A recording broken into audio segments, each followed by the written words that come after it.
This lesson will explain what embedded questions are and how we should use and form them. Hi, this is Nick Farrow with English Discovery.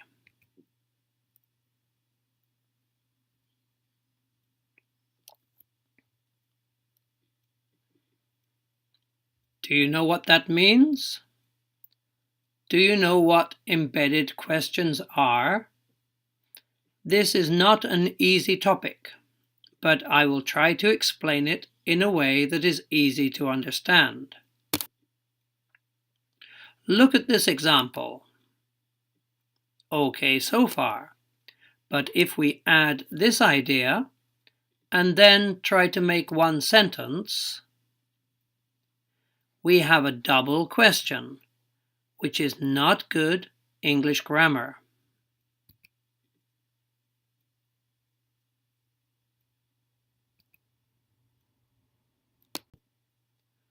So this pattern is no good because it has two questions joined. We need to use this structure where the main, the yellow point, is embedded in the orange question form. Let's look at this in detail.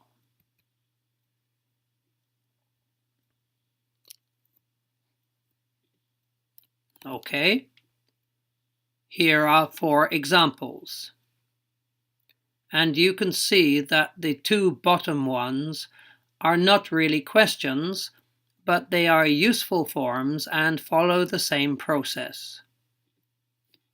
Also, you probably know that these embedded forms all represent the basic question, what does that mean? In this lesson, I will try to show an easy way to understand how to make the embedded forms. But please first check the following vocabulary expressions that will appear during this lesson. Maybe you know these already. If not, please pause the video and check them in your dictionary.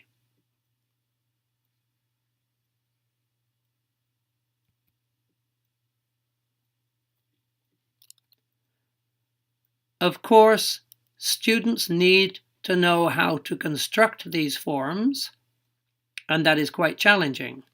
But first, why do we need to use embedded questions, and when? Here are 2 simple examples. First, we talk about showing consideration to other people. If you are at a railway station and you need help to go somewhere, you will need to speak to a stranger, someone you don't know. But if you are too direct, the person may be surprised or even shocked. An embedded question helps you to sound more gentle or to show your respect to the person you are talking to.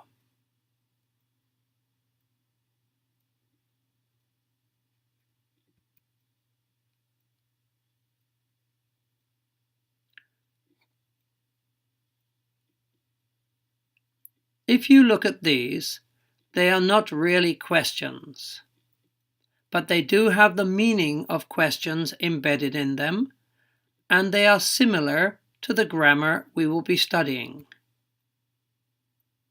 We can also use this form to report what someone said before.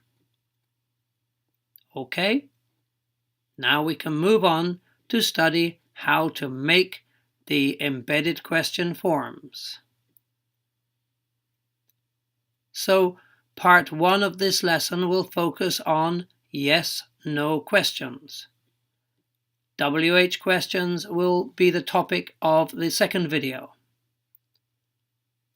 So let's see an easy way to make yes-no questions.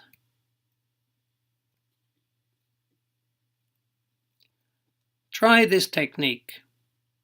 Usually, If you want to ask a yes-no question, you are checking something that you already think is true. That would be a normal sentence, like, "This is a subway station." If you start with "I think," then it doesn't change. Well, you can now add any of these forms in the same way. You only need to add if. And you have made an embedded question. It's that easy. Do you know if this is a subway station? If you don't know the introduction question technique, you can learn it by memory. Could you tell me if? Can you tell me if? Do you know if? They are easy to learn and remember. The main part does not change, and it has the normal subject and verb pattern every time. Let's look at some more examples. This is the answer you think is right. So use the same grammar, add your question in front, and that's right. In fact, the bottom examples are not actually questions, so you don't need the question mark. Let's find out if Paris is in France. Next one. A little strange, but here's another example. Could you tell me if Tom ate Jerry?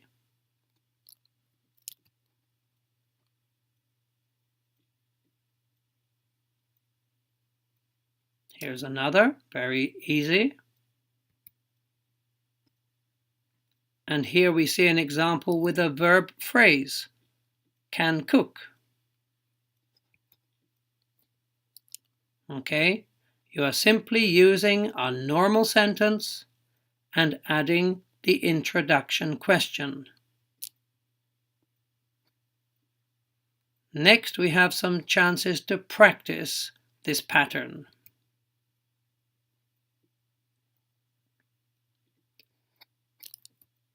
Now, when we're doing this, please notice this is only a grammar practice activity. It's not realistic, it's not normal to ask someone so many stupid questions in real life.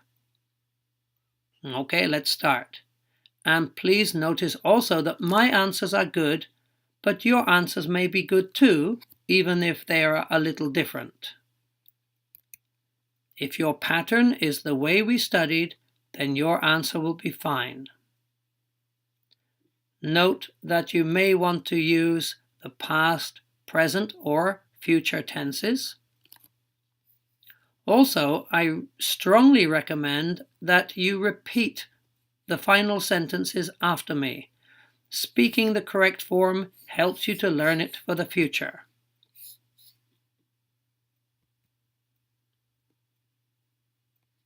Here are two possible introduction questions.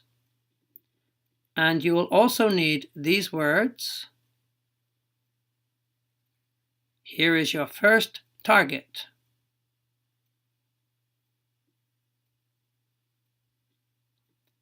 And a possible answer.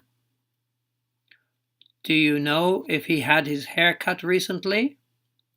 Could you tell me if he had his hair cut recently? It could be a little different. You may say, do you know if he had a haircut? Or even, could you tell me if he cut his hair?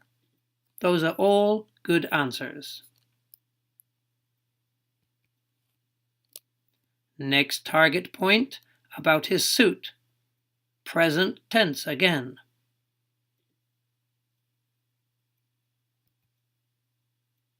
Do you know if he wears a suit every day?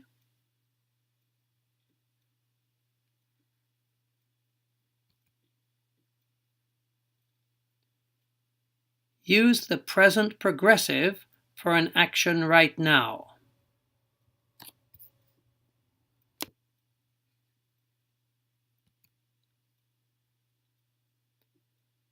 Do you know if he's going to work now?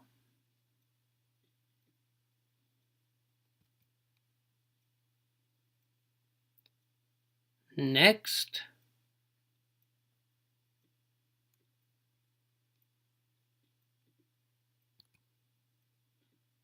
Could you tell me if he is an office worker?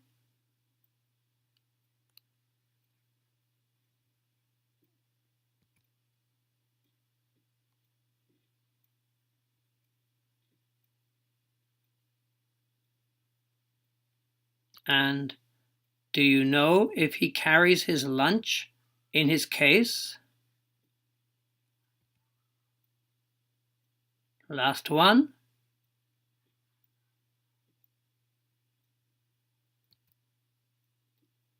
Could you tell me if he eats lunch at work? Or maybe, do you know if he's going to eat lunch at work? Those are both fine.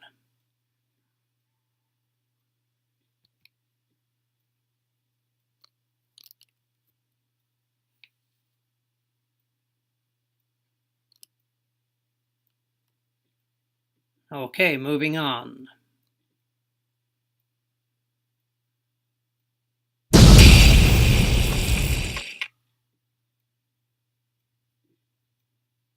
Okay, are you awake now?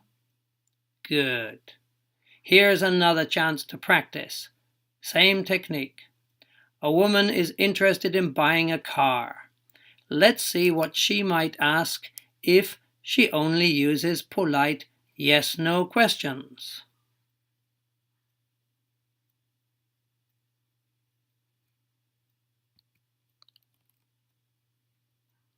These are the target questions.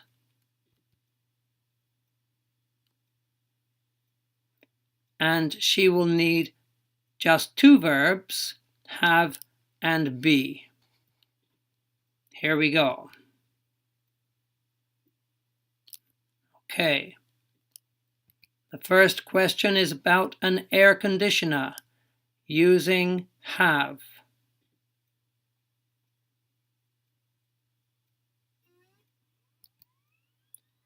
Could you tell me if it has an air conditioner?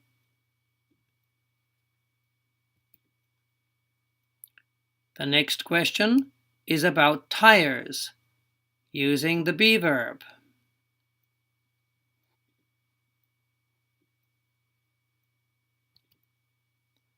Could you tell me if the tires are new?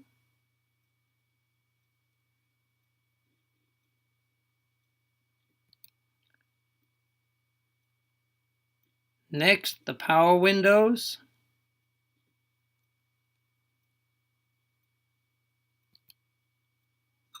Do you know if it has power windows?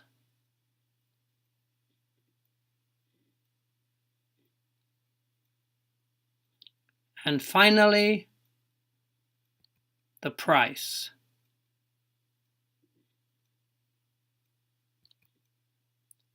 Could you tell me if it is expensive?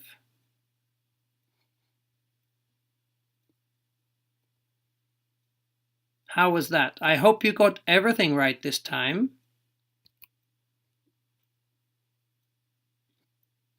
Okay, this is the end of the first lesson. I hope you are now able to make these questions. If you try to find a little time every day to look around and practice the pattern, you can become good at it. You can do it anywhere, even alone, just 2 or 3 minutes a day. So please join me again for the lesson on WH questions, and remember to like this video.